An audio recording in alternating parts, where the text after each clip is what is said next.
কাজে আছে প্রায় 20 বছর। তারপরে এই কাজ শিখলাম হয়তো আমি প্রথমে আমার বড় ভাইও মিস্ত্রি, আমার বাবাও মিস্ত্রি, এই কাজে লিপ্ত। তাদের সাথে কাজ করতে করতে আস্তে আস্তে আমার শিখা হয়ে গেছে, প্রায় 3-4 বছর লাগছে কাজ শিখতে। এখন নিজের সময় আমার বয়স 12 বছর, তখন থেকে আমি এই কাজে লিপ্ত। যে এগুলো আস্তে আস্তে যখন একটু শিখা হয়ে গেছে, তারপর নকশার কাজে কাজ করতে পারি।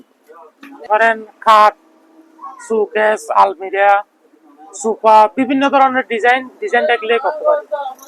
ডিজাইন দেখেই করি, এটা মুখে বলে শেষ করা যাবে না, কাজেই করি। এটার নকশা হচ্ছে কম, নকশা যেহেতু কম তাই 2 দিন লাগতেছে। মানে নকশা বেশিও আছে কমও আছে, কাজের উপর ডিমান্ড আর কি।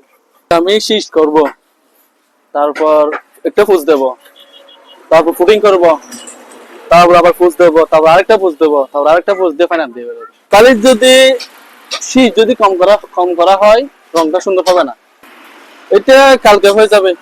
আজকে যদি আমি করি 8টার দিকে করলে, আবার যদি কালকে যদি করি আসরের দিকে হয়ে যাবে। আমরা এটা করতেছি 3 জন মিলে। বান্ডিশ বলতে বান্ডিশ 2-3 রকমের বান্ডিশ আছে আমাদের এখানে। যে বান্ডিশটা তৈরি করা হয় টিনার এবং কারপানি বালো যেটা, সেটা আমরা করি। নর্মাল দামের হয় এটা, নর্মাল ভাবে আরেক রকম বান্ডিশ আছে। 2 রকমের বান্ডিশ করে থাকি আমরা। একটা বান্ডিশ করলে আপনার ভালো যেটা আছে সেটা করতে গেলে প্রায় 10 বছর পর্যন্ত লাস্টিং করে। ধরেন বর্তমান একটা কাঠ, নিউ মডেলের একটা কাঠ বাইরেছে, 20 গোলাপ কাঠ বলে, সময় একটু বেশি লাগে, কাঠের উপরে সময় লাগে। সব কাঠের মধ্যে করা যায় না, এটা দরজার জন্য পারফেক্ট, অন্য কাজের জন্য না।